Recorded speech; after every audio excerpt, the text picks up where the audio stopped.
PSP Hacking 101.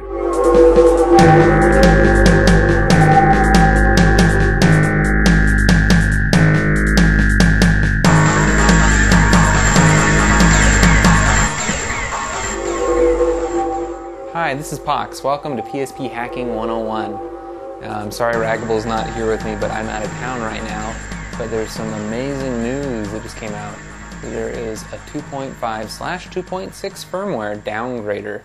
So I felt that we really needed to get something out there to show this that it works, and it's just fantastic. This means that there's kernel mode access of a full 1.5 PSP for anybody that wants it right now.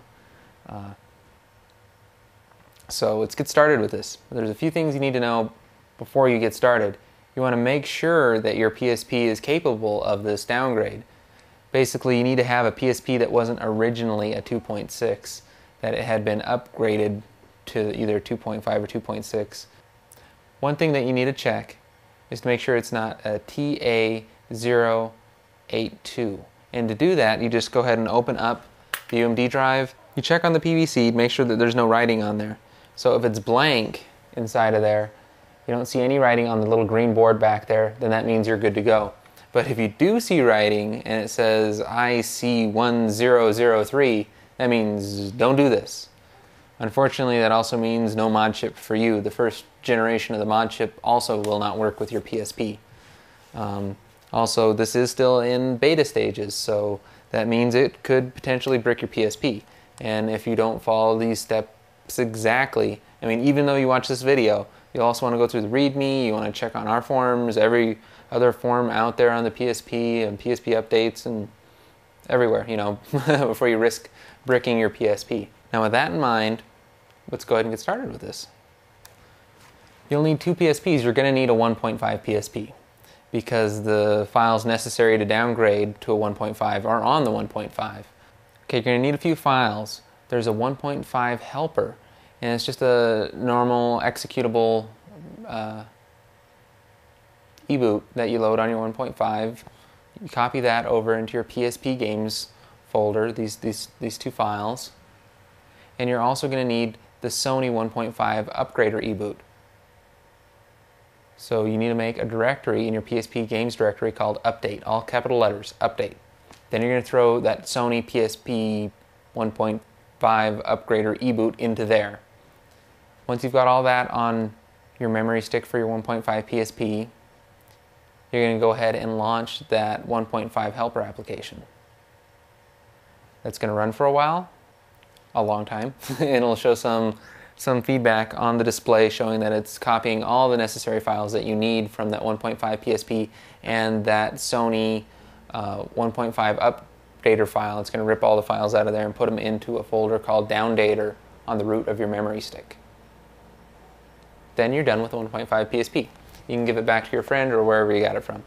Then you're going to need to get whatever PSP you're downgrading, either a 2.5 or a 2.6, and you're going to need to put some files on the memory stick for that.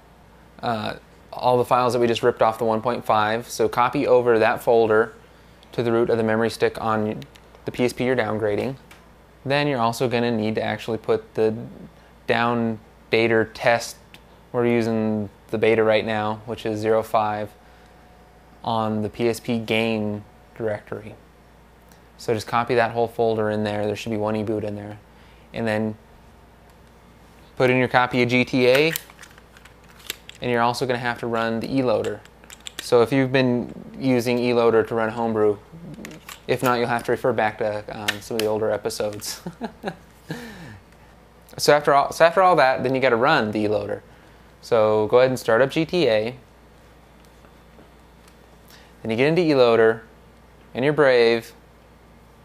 Go ahead and start the actual downdater.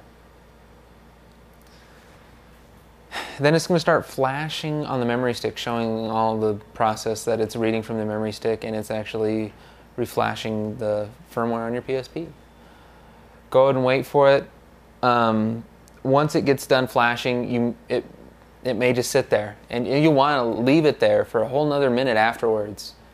In our case, it actually just rebooted automatically. and then it'll act like you've got a brand new 1.5 PSP. It'll ask you to reset your time and date and the name of your PSP and all your settings. So you can go ahead and do that. And you may or may not have a UMD load error. We did. So we had to go ahead and take out the battery and leave it for 5 minutes. Then, just to make sure all the power is totally gone from the PSP, put in the battery, turn it back on. UMD works just fine, and it'll tell you if you're using GTA, you need to upgrade to 2.0 because now you have a 1.5 PSP. So it works. Go ahead and load up whatever homebrew you want to. Have fun with your newly downgraded 1.5 PSP. Show it to all your friends. Have them do it. It's great news. It's fantastic that this is finally here.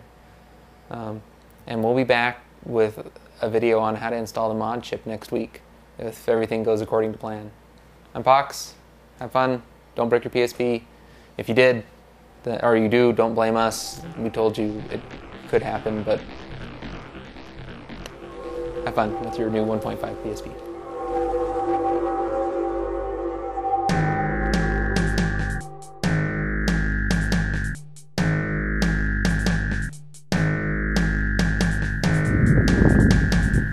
This has been a Two Smart Guys production.